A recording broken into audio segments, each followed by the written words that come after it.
Hello, আসসালামু আলাইকুম বন্ধুরা, ভাই ও বোনেরা, সবাই কেমন আছেন? ভালো আছেন? কি অবস্থা? আমি চলে আসছি, বিরিয়ানি পাক করছি, বিরিয়ানি হ্যান্ডি। আমি আগে আলু গাজর ভেজে নিছি, মুরগি ভেজে নিছি, নিয়ে একটা মাঝে দিছি। মাঝিরা আজকাল সব ভাই বোনেরা সবাই চেনেন। আর বিরিয়ানির মশলাটা ব্যাস, কি বুঝতে পারছেন? দিয়ে আমি এখন পাক করছি। এই যে চাউল বসাই দিয়েছি, চাউলটা মনে করেন কি বেশি সেদ্ধ হবে না, হাফ হাফ সেদ্ধ হবে। আমার চাউলটা হয়ে আসার কায়দা করেছে, দেখতেই পাচ্ছেন।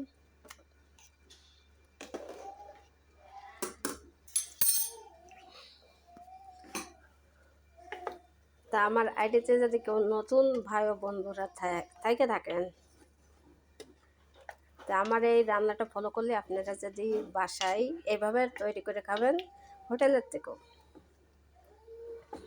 থেকেও খুব খাতে স্বাদ পাইবেন নিজেরা বানায় খাইলে।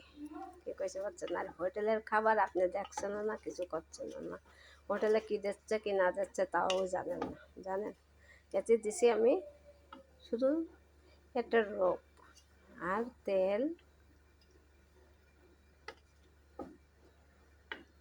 কালারটা কত সুন্দর আসছে দেখতেই তো পাচ্ছেন। এবার এটা যখন এই রোপটা কষানো হয়ে যাবে সুন্দরভাবে, তখন মনে করেন কি আমার চাল ফুটে আসা চাউলটা এর ভিতরে দিয়ে দেব।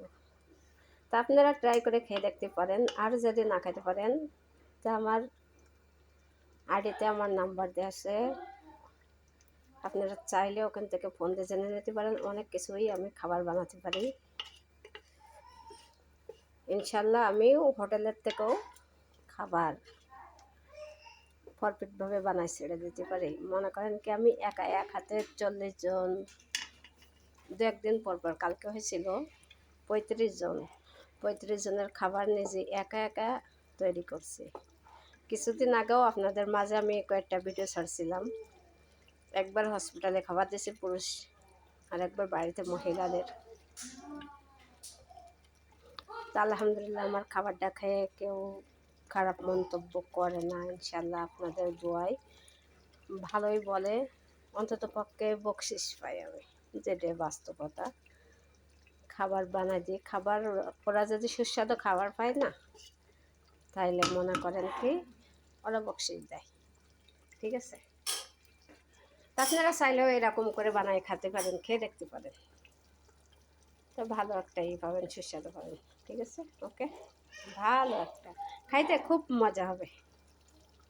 আসসালামু আলাইকুম, সবাই ভালো থাকবেন, সুস্থ থাকবেন।